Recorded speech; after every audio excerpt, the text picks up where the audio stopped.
ஒரு விமானம் புறப்பட்ட பிறகு ஏதேனும் பழுது ஏற்பட்டால் ஏன் உடனே தரை இறங்குவதில்லை என்று யோசித்தது உண்டா? காரணம், ஒரு விமானம் புறப்படும் போது அதன் எடை அதிகம் இருக்கும்.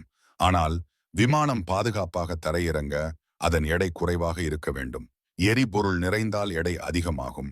விமானம் முழுவதுமாக எரிபொருளுடன் இருப்பதால் உடனடியாக தரையிறங்குவதால் பஸ் அதன் பாகங்கள், அதாவது லேண்டிங் கியர், விங்ஸ் சேதமடையலாம்.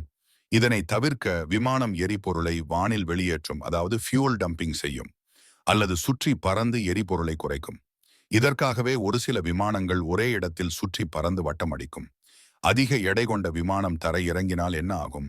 ரன்வே மேல் அதிக அழுத்தம் ஏற்படும். எனவே டயர்கள் வெடிக்கலாம். அழுத்தம் காரணமாக விமான பாகங்கள் சேதமடையலாம். தரை இறங்கும் போது கட்டுப்பாட்டை இழக்கலாம். இதன் காரணமாகவே விமானங்கள் உடனடியாக தரை இறங்குவதில்லை. மாதிரி அதிசயமான விஞ்ஞான தகவல்களுக்கு மறக்காமல் லைக், ஷேர் அண்ட் சப்ஸ்கிரைப் பண்ணுங்க.